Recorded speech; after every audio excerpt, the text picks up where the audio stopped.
being famous? What is it about? Because No, for me personally, I've got a saying, like my little saying as Dan, is basically, as long as you've got a roof over your head and food in your belly, Yeah. you're already rich. You know, because there's people out there on the streets. That's what makes them homeless. They haven't got either of those things, right? So that's all that differentiates. And just straight away, okay, this is why you are completely different to all these other people that I talk to that are going to be rappers, that are gangsters, and all these different things. They don't care about none of that, and it's all about the big Ferrari and the jewellery and all this. What a great motto, and you know, you've got to keep reminding people that, because actually that's just as good as your music is, to have, you know, good values like that. Well, I think it's what sort of keeps you going. I mean, like I say, you know, I've been lucky to meet, you know, for example, at Godiva Festival last year, I was sitting there with Devlin and Sway. And obviously Charlie Sloth, who shouted out my crew, you know. Now, when I was growing up, those things were just, wow.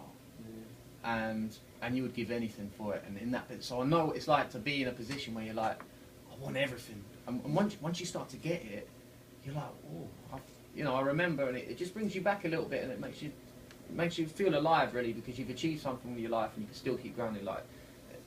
But it's not about the money, is it? It's not. Once you start chasing the money, people change with money, and I know that I've seen people do it. Well, what I will say to you, okay, and you know, I can have no influence on your music career, okay, but what I will say to you is just, you know, have a look at Robin Williams, okay. I wish it was Robbie Williams, but you know, look at Robin Williams. You know, he had everything, okay, and actually, every day you pick up a newspaper, there's some celebrity or something going on. They've got what we believe. You know, we come from a background where, you know, actually we've not been blessed with these things. And we believe that they've got everything, but actually some of them are very lonely people. Well, the thing is as well, you've got to remember, I mean, I've had it myself in the press. Basically, I had I'm not going to mention her names, but I had a press interview once, earlier last year, mid last year. Basically, I got a phone call from a newspaper, and they were asking me about this, that, the other.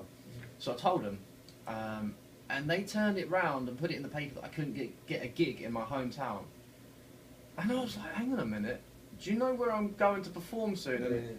So what I'm basically getting at is, like, what you read in the paper with Robbie Williams or whoever else, you know, you're looking at, the papers are going to slag you down just to do that.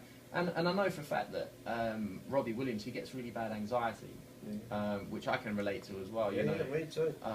So for him to obviously be drinking in the night or getting whatever is maybe, I don't know. There's a lot of pressure around celebrity, and I'm not joking. It sounds stupid. Like, I'm not Eminem or anyone right now, but when I walk into a lot of sort of shows, I'm known, and then automatically you get that pressure. And so to release it is his drugs, his drink, his this, that. So it's one of those where I think sometimes you have to see past the bubble, you know, see past the bubble. Definitely, because you know, I know, you know, quite a few people, and one of them used to say that they actually used to send the minders out to get these drugs to give to the performer, to perform on key, because actually they couldn't handle the pressure, and then of course they can't do it without it, and then and that goes right back to some of, you know, completely away from rap to even before that, rock and roll stars, all that was going on, and wow, it still happens. I know it. So just, you know, if you make it, just, you know. No, don't worry about that. Like I say, the biggest struggle I can ever have is performing. Get on the stage at O2 and it's, yes, I bet. No, it's brilliant. It's fantastic. I bet. Okay, what we're going to have now then? Okay, well basically, I mean, one of the inspirations that I've had also, which a lot of people say that I sound like, is Professor Green. Now, when Professor Green came out, that's when I was really sort of finding my way as an artist and looking for inspiration, I guess. Now, this guy blew from a thing called the Jump Off. The Jump Off in music is an absolutely fantastic sort of platform for rap battlers, which I've had experience in at the spit roast competitions in Birmingham and down London, etc. But he won seven majors in a row, and he just wiped the floor with everyone. So with that, you got yourself a rep, etc., etc. Then Lily Allen, he had he had a friend in common with Lily Allen, and so she basically asked her friend to get Pro's mixtape, and on there was I Need You Tonight, and she agreed to go on and do the chorus for her.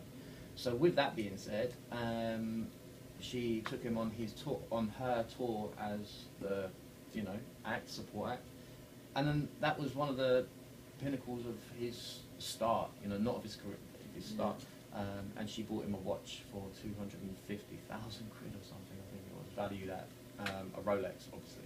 You wouldn't get me wearing that. Do you know? It'd be, you know, it's all fantastic having this. You know, somebody walking along the road, someone will chop your arm off. Yeah, I know. I've got you one actually, just outside where you told me to clean. Yeah, so if thank you just very much. find it, You take that with you. Okay? I'll be in the car lots. And, but no, this one basically, like I say, it's I Need You Tonight. The version that I've got is with Ed Druitt, is also an absolutely fantastic singer. And but yeah, this is Professor Green featuring Ed Druitt. I Need You Tonight.